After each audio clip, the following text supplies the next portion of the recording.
Hi everybody, Golden Era Bookworm here. Today we're going to continue with Mike Mentzer's Golden Era series and principles of heavy duty training, with heavy duty training being an abbreviated method of progressive resistance training focusing on gradually increasing intensity with the goal of achieving maximum muscle growth in the shortest amount of time possible.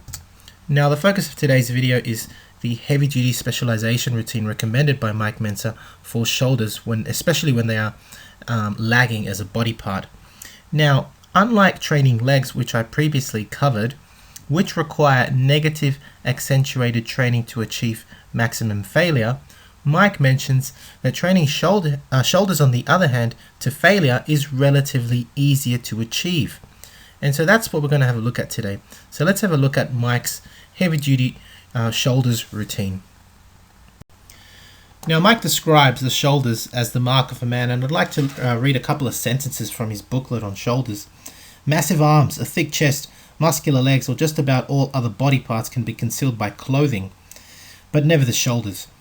And I mean, he makes such a great point here. You could wear a burlap sack and still the broad beam expanse of a really well-developed pair of deltoids would be visible. Of course, the actual breadth of the shoulders is contingent upon the length of the clavicles, that is the shoulder bones, and this is most definitely genetically predetermined. However, Mike does mention that even if you do not possess a great bone structure, that is broad shoulders, that you can still develop great shoulders. And he gives a great example of Larry Scott, who, if you've seen early shots of Larry, you'll see that although he had a very narrow structure, he developed beautifully capped deltoids, so it's a great example. And I mean, when you talk about not being able to conceal your muscles, especially your shoulder width, what a better photo than to show this one. I mean, Mike's just teaching here in jeans and a long sleeve top, and it is obvious. You can see actually the breadth of his shoulders, but you can also see the enormous development of his chest, arms, and traps. I mean, everything, and that goddamn mo, all of it. Now, as most Silver Era and Golden Era bodybuilders suggest, the deltoids enhance this V-taper illusion, of course, in combination with wide lats and a small waist, and therefore it is a very important muscle to train.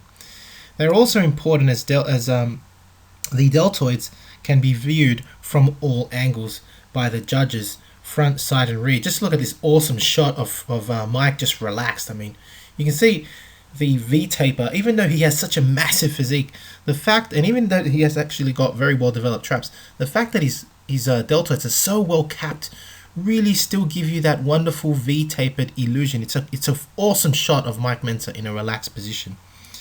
Now, Mike's early training was actually based on his heroes from the Silver Era, namely Reg Park and Bill Pearl, and he attributes his own massive deltoid development actually to one major exercise, and that's the press behind the neck.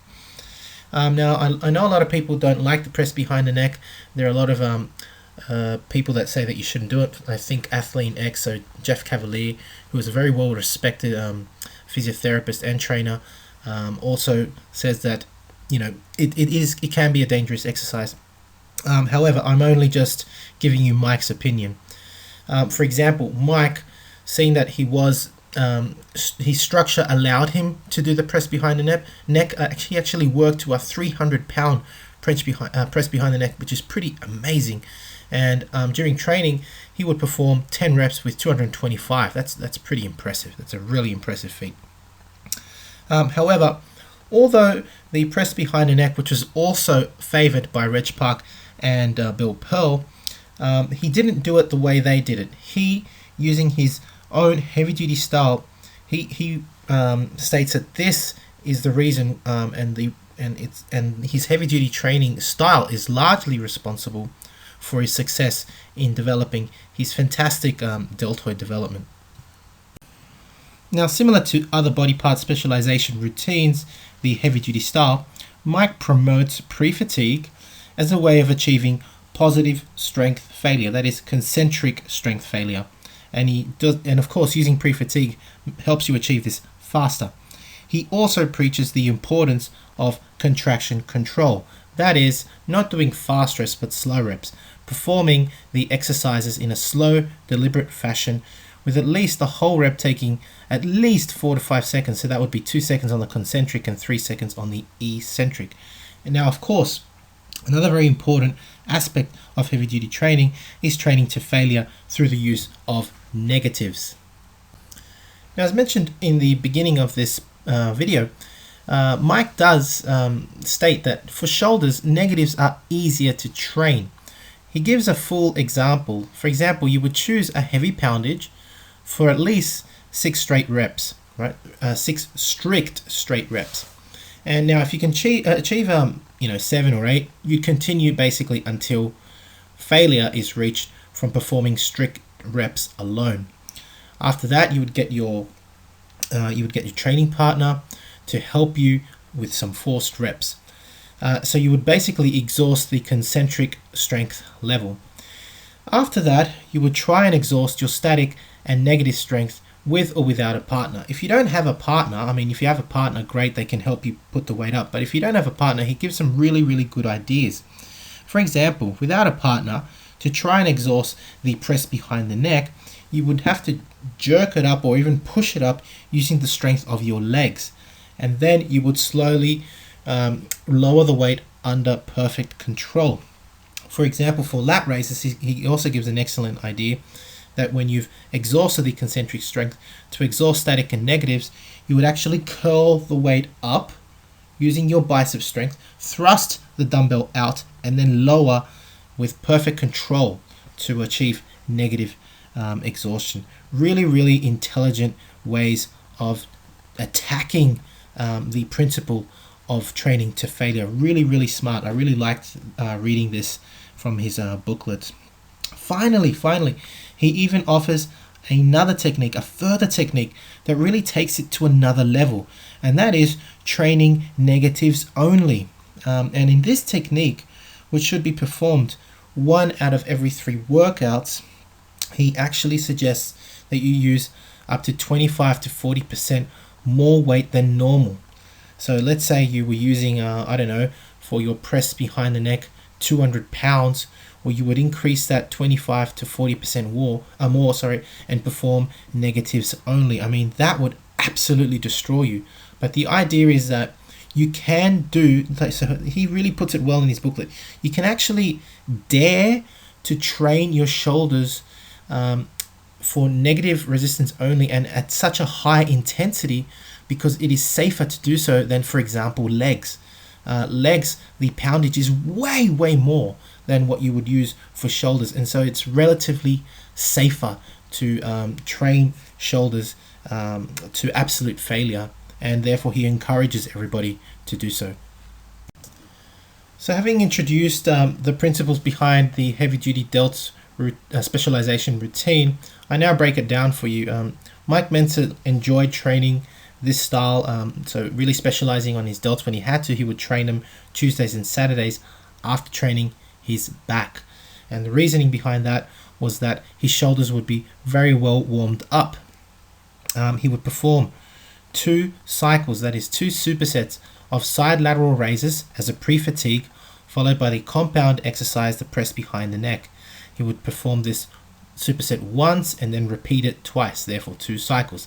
And after this, he would perform bent over raises for 2 sets and achieve total failure. Now, in regards to the other body parts, he would basically use his basic heavy-duty protocol to maintain his other body parts. So I hope you've enjoyed the specialization routine as taught by Mike Mentzer, heavy-duty style. Now, a lot of people have been asking me, wondering where I get all this information from in this heavy-duty series so far on Mike Mentzer. Well, I invite you to see my previous video where I actually display my rare book collection that is my collection of Mike Mentzer's books, and I'll link it actually right now in this video. Now, the books and the information are all from the mid to late 70s, so I want you to understand that it is not his books that came out later on in the 80s. These are actually Mike's earliest heavy-duty principles. These are not the ones that were, you could say, modified later on. And I know that in the 80s, he preached less workout frequency, less volume, etc. No, these are his original ones, and these are the ones that he also basically used around the time he won Mr. Universe and Mr. Olympia. So these are the reasons I thought I would share these, because I reckon that these are better. This is my own opinion. I reckon these are better because these are the ones that he actually used when he was in competition. So these are his original principles, which I am sharing, and I'm telling you, you're not going to find this anywhere else, because these books are just simply not printed out anymore. So I hope you appreciate what I'm sharing now that you know. These are from the mid to late 70s, when Mike was in full competition for the Olympia, and when he won and achieved a perfect score of 300 in the universe. Anyway, hope you've enjoyed watching the video. If you have, please give it a thumbs up, subscribe if you haven't to the Golden Era Bookworm, and thank you for watching. Leave me your comments. This is the Golden Era Bookworm, soon with more on heavy duty training. Bye for now.